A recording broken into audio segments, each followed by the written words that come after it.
Bonjour apôtre, Bonjour, bonjour. nous sommes le 26 mars 2024, deuxième jour de la Sainte Convocation, première session de la deuxième journée et troisième message de la rencontre. Ézéchiel 34, un message fouet de la part du Seigneur. Apôtre, vous avez dit tout à l'heure lors du message que le Seigneur donne de vraies brebis aux vrais bergers et de fausses brebis pour les faux bergers. Comment comprendre cela dans la grande vision du Seigneur? Oui, vous savez, la parole de Dieu dit que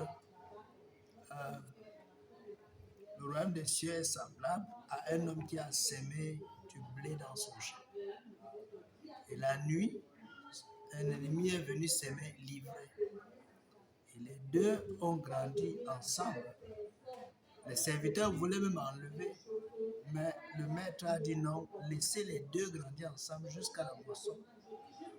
Et donc, vous voyez que dans le même champ, il y a l'ivraie et le blé.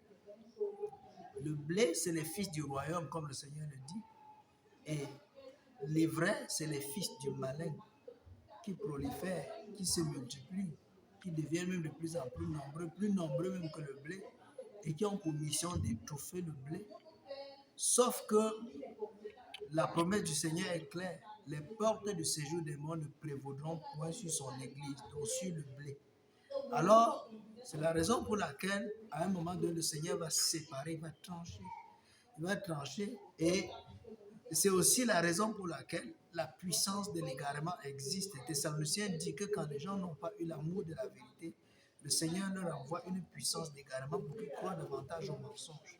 Quelle est cette puissance d'égarement? Mais c'est les loups vêtus, c'est les faux bergers qui sont à l'église, qui se manifestent, qui agissent, qui travaillent pour détourner le peuple de la vérité, ou alors attirer à eux ceux qui les ressemblent et qui sont à l'église.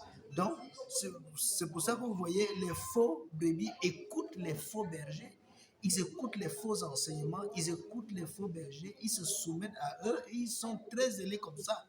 Tandis que les vrais brebis ont le discernement des choses du Seigneur et n'écoutent pas n'importe quoi. Elles écoutent le vrai berger aussi pour le salut de leurs âmes, pour l'édification de leur foi et le salut de leurs âmes. Donc, c'est ça. Les deux existent. Il faut seulement maintenant que chacun rejoigne son couloir, son véritable couloir. S'il y a des vrais brebis, elles doivent rejoindre le couloir des vrais brebis. S'il y a des faux brebis, elles doivent rejoindre le couloir. Mais tout ça, ils sont dans le même couloir. C'est-à-dire que tous ceux qui parlent, tout le monde parle du Seigneur. Mais là-dedans, le Seigneur connaît ceux qui lui appartiennent véritablement, comme la parole de Dieu le dit. Donc, raison pour laquelle nous devons faire notre travail.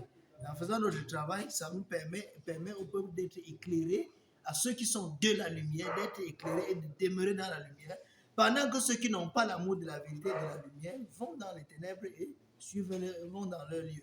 Donc c'est ça.